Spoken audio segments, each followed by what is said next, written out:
Good evening, and in this little talk I shall strongly argue that with Labour doing so much better than the Tories, we should not, however, let this deceive us into believing that the Labour Party under Keir Starmer offers anything different from them. They offer the same policies that have done so much to destroy this country's economy. It services the NHS and make its working people poorer, all for the benefits of the rich. And I'm afraid I don't want Starmer as the leader of the Labour Party.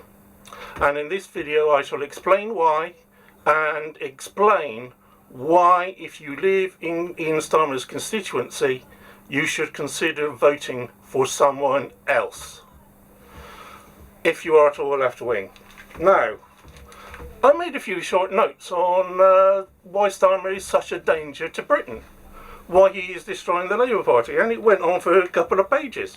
So, first of all, Starmer is a Blairite Conservative. Now, much is made in the Labour Party about Blair winning something like 3 elections. But throughout those elections, the actual percentage of people voting for him went down, and I think the only way he won those elections, apart from in 1997, was because the Conservatives were so much worse. But that doesn't mean that Blair was any better. Now, Starmer was elected as the continuity Corbyn candidate. He was sort of like Corbyn, but with the anti-Semitism and the nasty bits cut off. He stood, he pledged himself to support renationalising the utilities, renationalising the NHS, strengthening working people, strengthening the welfare state, and then he broke all those pledges, absolutely all of them. And he also stabbed Corbyn in the back personally. When you see him, when Corbyn was in power, he is praising Jeremy Corbyn to the rafters. And then, as soon as he became head of the Labour Party, Keir Starmer is absolutely vilifying him, saying that he's, absolutely terrible, worst thing that could have happened to the party in years, and he withdraws the whip from him. Now, he is personally treacherous. He is also highly authoritarian. Now, Starmer parachutes his favourite candidates into particular constituencies, regardless of whether the local parties want them or not. It's over their heads. He's also locked constituency parties out of their bank accounts. Kerno Demo has done a piece on that. And he's done any number of things like, suspend constituency parties, get rid of long-established Labour activists and campaigners, officials and councillors on really just trumped-up charges, basically because he doesn't like them. It's part of his purge against the Labour left. Now, there's more than an element of hypocrisy there, because some of these trumped-up charges are all about, they liked a tweet, or they liked something a member of another party posted, right? And that violates their rules, the Labour Party rules. You don't support a competing party. Now, yeah, I think all the parties have rules like this, saying that no, you can't be both a member of their party and a member of another party. But this goes much further.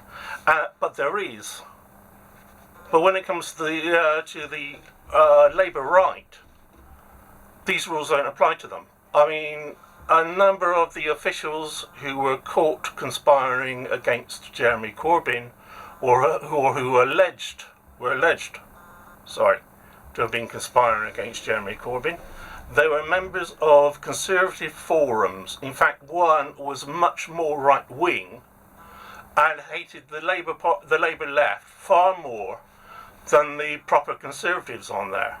Nothing has been done. I also remember one right-wing Labour constituency party, when they found that a lot of people from Momentum and the left were coming into the party, they immediately started screaming and appealing for Lib Dems and Conservatives to join the party and save them from the party going left.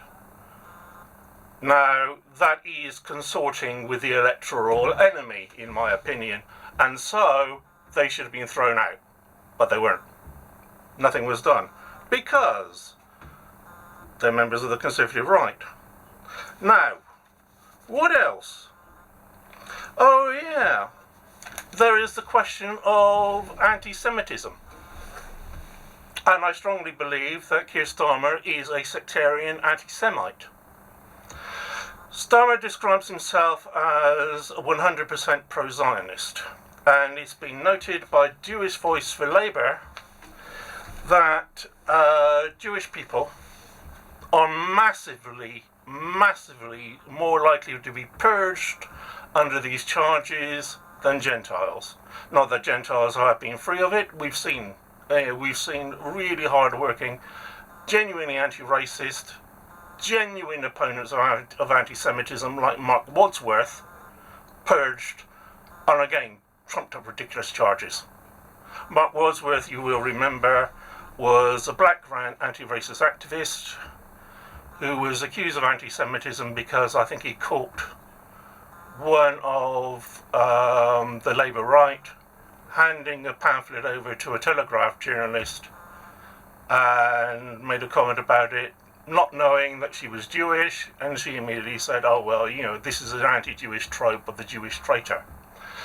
Wadsworth, in fact, he has worked very hard on the anti-racism front, and in the 1980s, I believe I more than believe, I know that he was working with the Board of Deputies of British Jews to frame local laws to protect Jews who were then being attacked by the National Front or the BNP, real Nazis, on the Isle of Thanet. So when you start accusing people like him of being anti-Semites, it's utterly ridiculous. And again, very many of the people accused of anti-Semitism themselves are Jews. They have frequently, they have frequently suffered genuine anti-Semitic abuse and violence, and a number of Gentiles have also, because they're anti-racist. They also oppose anti-Semitism, and they've taken the lumps for it as well.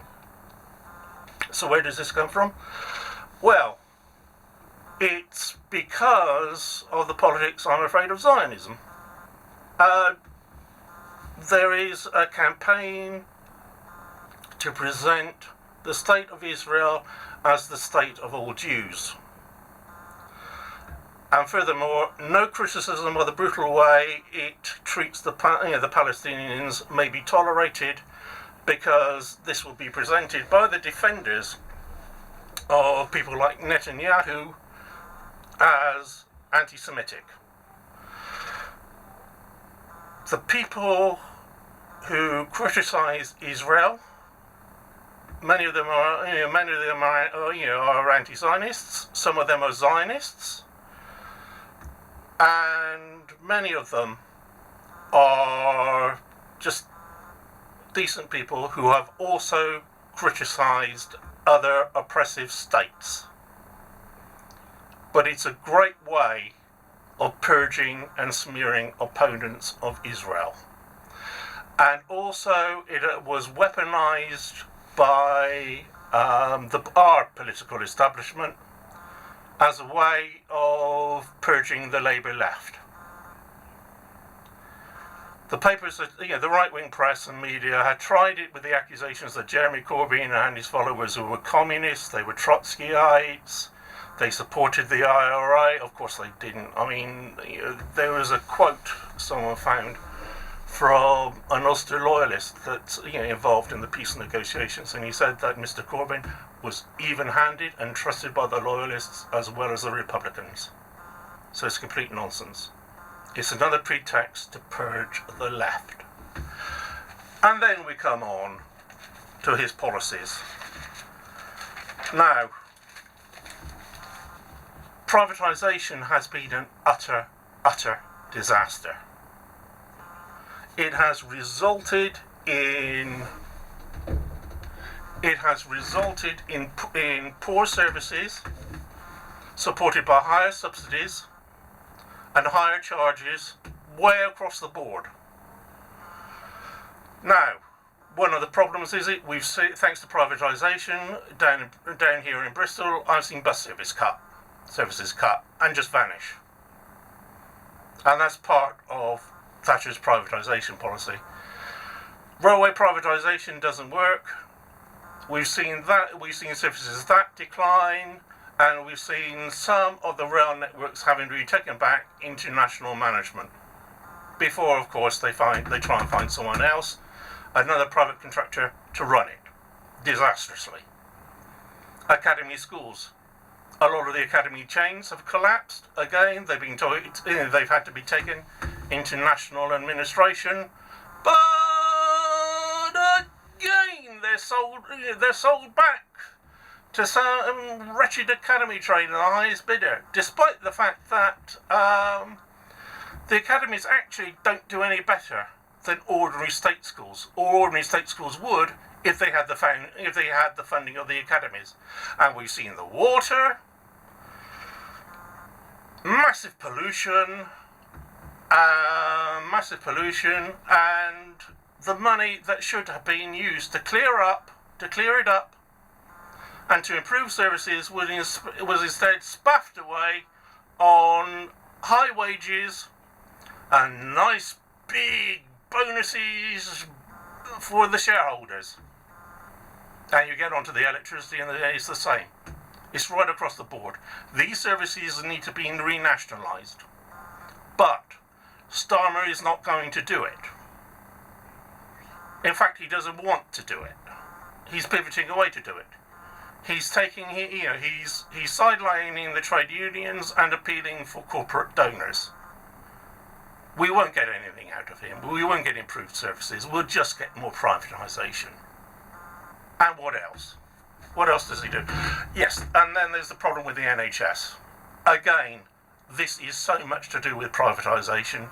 I've read out my pamphlets about how privatisation is wrecking the NHS on this channel. It's resulting in poorer service. I mean, I can remember when I was at school, you could walk in the same day with a complaint and be seen by your doctor. You didn't have to have an appointment. There was much less bureaucracy because this bureaucracy has grown. Because you need so many bureaucracies and organisations to now coordinate all the private companies that are in the NHS. And the private companies don't offer a magic solution to better care.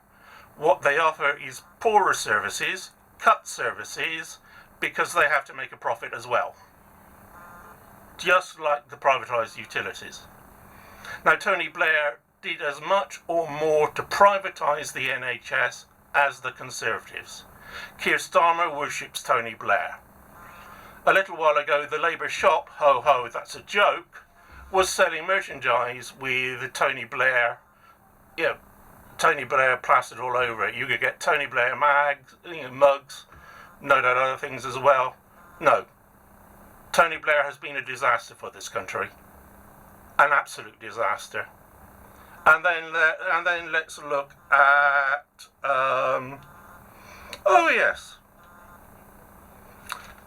their policies towards the workers. Right, Angela Rayner has said that Labour is a pro-business and a pro-worker party. Now, the last person who said that, in my opinion, was Mussolini. You can actually read it in his speeches in La Dottrina di Fascismo, where he talks about how private enterprise is the foundation of the economy and society. Work is the duty of everyone, but fascism is for the worker against the plutocrat. And I've noticed, I'm not calling Starmer or Rayner fascists, but I am saying that when it comes to being pro-business, they are very pro-business. The workers, on the other hand, are left far behind. We've seen this. When someone has suggested greater protections for the working class, immediately Starmer starts spinning and hooing and hawing. And we've seen that with all the legislation designed or intended to protect working people, give them more rights at work, raise their wages and so on. You know, and we've got the usual, oh, it's not time yet. Oh, well, sorry about this, but no. Or there's a flat no. Because he's afraid of upsetting corporate donors.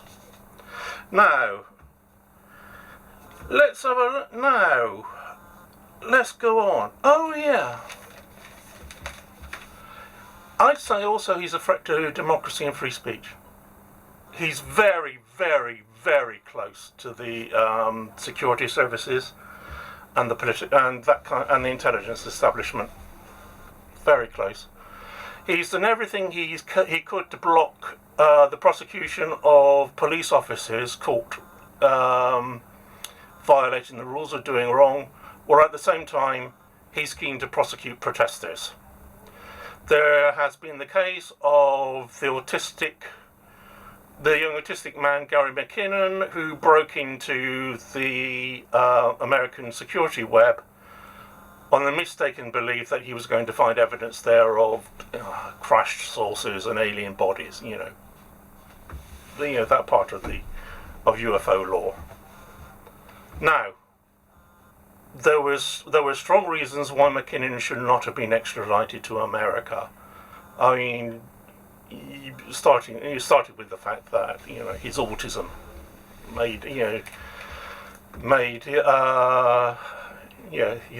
made his qualification to stand as a criminal, in my opinion, dodgy. But Starmer went along with it, and he saw the American Attorney General, and they were very chummy over it.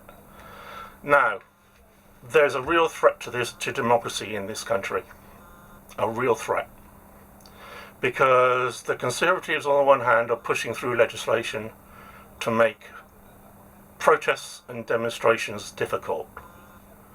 At the same time, we have seen Tony Blair and then David Cameron passed legislation providing for secret courts, where in the name of national security, you may not, the national security, the proceedings are in camera, they're closed. You may not know the identity of your accuser, and you may not know the evidence against you. This is basically a violation of the fundamental principles of justice. It's exactly like the grotesque travesties of justice that were carried out under the Nazis in their, when they were in their courts in Napel and Stalin and Mussolini. And indeed, it's like Saddam Hussein's Iraq. There were 4 crimes under Iraqi law which were secret, so that you could be arrested for violating them and you don't know what you violated. This is legislation heading in that direction. And I'm afraid that if Starmer gets into power, he will support this. Or he won't do anything about it. And we shall start going further down the road towards authoritarianism. And what else? Oh yeah, he's linked to Hakluyt. Hakluyt is an ex-Spook organisation. It's founded by spooks from MI6 to offer industrial intelligence. What this seems to mean is that they infiltrate protest groups and left-wing organisations. I remember watching and coming across documentaries years ago which says that they were like the Economic League and that they were set up to blacklist trade unionists who are considered troublesome. This is who Starmer is going around with. He is not a friend of the organised working class, and he is not a friend of Britain's working people. And then there's racism. We've seen people thrown out of the Labour Party for saying, yeah, there's a racial hierarchy in the Labour Party over which accusations of racism are taken very seriously. And accusations of anti-Semitism are taken absolutely seriously, but much less is done about racism towards blacks, Asians and Muslims. And the Muslims in the party have said something like, oh, the number of Islamophobic incidents has increased by a third. And he hasn't done anything. Now, I think that anti-Semitism is rightly taken very seriously, and it should be taken seriously, but so should accusations of racism towards other ethnic minorities. The claim that there is some kind of hierarchy should not be controversial, because Quentin Letts does the same. Actually does the same in one of his books. I think his book Standard Britain. He presents a sort of like almost graph, if you like, of the minorities against whom prejudice is taken seriously, going down to those minorities where it's not. So no. If a Labour Party member says that, oh yeah, racism against, people, against blacks and other ethnic minorities are taken less seriously than accusations of anti-Semitism, they should not be thrown out. They should not be accused of anti-Semitism, because it's a reasonable statement, and it does not necessarily mean that they are anti-Semitic. So, in my view, Starmer is no different in what he stands for than the Conservatives. In fact, I believe he is possibly even further to the right. Now, if you vote for him, you are voting for the same Tory policies. You're not voting for anything different, and it is those policies that are keeping people poor. A change of face won't make any difference. It won't matter if Starmer is in number 10 or whether Rishi Sunak is. You'll be voting for Tweedledum or Tweedledee if you vote for Keir Starmer. And yeah, you're still going to get further privatisation. You're going to get further welfare cuts. You're going to see the NHS privatised even further, because when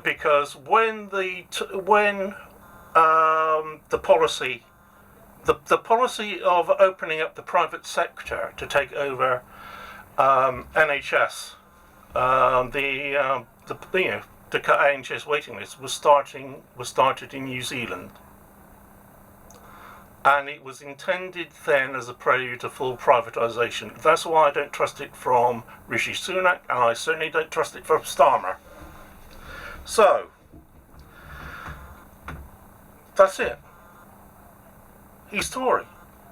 Don't vote for a Tory leader. Now, there are other people in the Labour Party who stand for the traditional values of the Labour Party: a proper welfare state, a mixed economy, strong trade unions that can protect people, workers having proper rights of work, and so on. Please vote for them. Please look into what your constituency MP or local councillor actually stands for.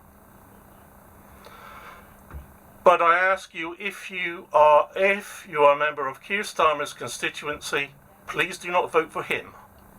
Please explore voting for somebody other than him. Please look at an alternative left-wing party. If you can't find an alternative left-wing party, then by all means vote for the monster raving loony or the single issue candidates like the Road Safety Party or whatever. Vote for them, because at least they stand for